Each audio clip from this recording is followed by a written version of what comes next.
Hello, I'm Chris Evans, and this is where I wrote my first book, my autobiography, It's Not What You Think, and it's where I've been writing my second one, and that's called It's Not About Me. And I'm going to read you a bit now, an exclusive excerpt.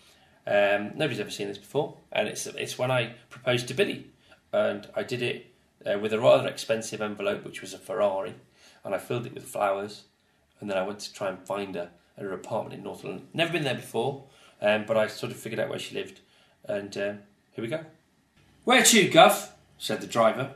"I'm not meaning to stereotype black cab drivers here, but a lot of them do really talk like that." "Brompton Road, please," I replied. I was going straight to the Ferrari showroom.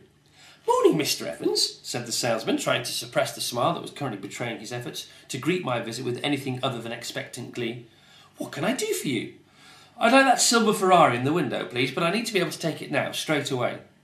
"Of course you do, Mr. Evans." I was not laughing, and very quickly, nor was he, as he realised I was deadly serious.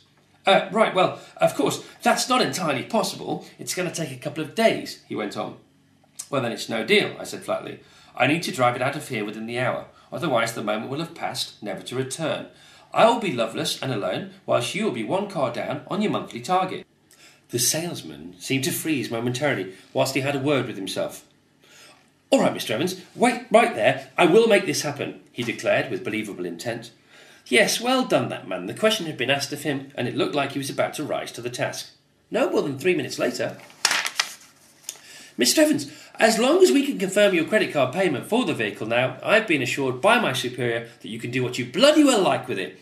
His words, by the way, not mine. A wise man, his superior, and good work from the salesman. Although I don't think a Ferrari should ever be referred to as a vehicle. But not to worry, there were bigger fish to fry. Coffee was had, calls to the bank were made, and keys were handed over. Once again, Webbo, my best pal at the time, by my side, we sped off in the spanking new Fezzer through Hyde Park in the general direction of North London. This is where I would deliver the world's most expensive envelope to my equally spanking new and exciting little friend Billy Piper, but not before a visit to the florist's. "Hello, friendly florist," I gushed, irrepressible with almost unbearable joy. "Hello, famous person," he responded rather wittily. "May I purchase all of your red roses, please?" I went on with sickly enthusiasm. His roses, though, were more crimson than red, as it happened, with large dark green leaves. Not only that, but they were theatrically long, probably amongst the finest roses I've seen to this day. "How many do you really want, Sunshine?" he inquired further. "No, I really do want them all. I'm going to propose, you see, and I need enough to fill up a brand new Ferrari." "Oh, I see," he replied, still not 100% convinced, but coming round a bit more to my request. We counted them together. "There are 110 in all," he finally announced. "All right, perfect, that's me then," I assured him. One dumbfounded florist later, it was time next to confront the porter at Billy's apartment block. Billy had been advised to buy an apartment in a secure block of flats like pop stars often are, and it was this nice, smiling, avuncular gentleman's job to protect her and all the other residents from whatever evils circled above their heads. How? I'm not sure, but no matter, this man was my key to Billy's door. "I'm here to deliver a car and some roses to Billy Piper.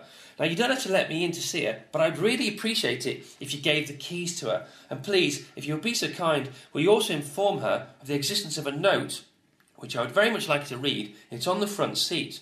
"The front seat of which vehicle, sir?" It's not a vehicle, it's a Ferrari. It's silver, and it's over there," I replied a little too curtly for my own good. "Of course, certainly, sir," said the man, helpfully, immediately making me feel guilty. He looked like a good man, this man, and I believed he may well be the kind of gentle soul that residents often take to in a benevolent sort of way. I also couldn't help feeling he may have witnessed many goings-on that the same residents would thank him for keeping to himself. Whilst I'd been inside delivering the package, Webbo had been on the phone organising transport back into town in the shape of 2 of those taxi motorbikes they're gone about, the like of which I've mentioned before. I was about to exit the main gate of this mini fortress Billy called home when a cry came from an upstairs window. It was my girl, and she was screaming, but in a good way. "Come back, come back," she howled. 2 minutes later, I found myself outside her door. "What the fuck have you gone and done, you crazy guy?" she said, half laughing, half not knowing how to react.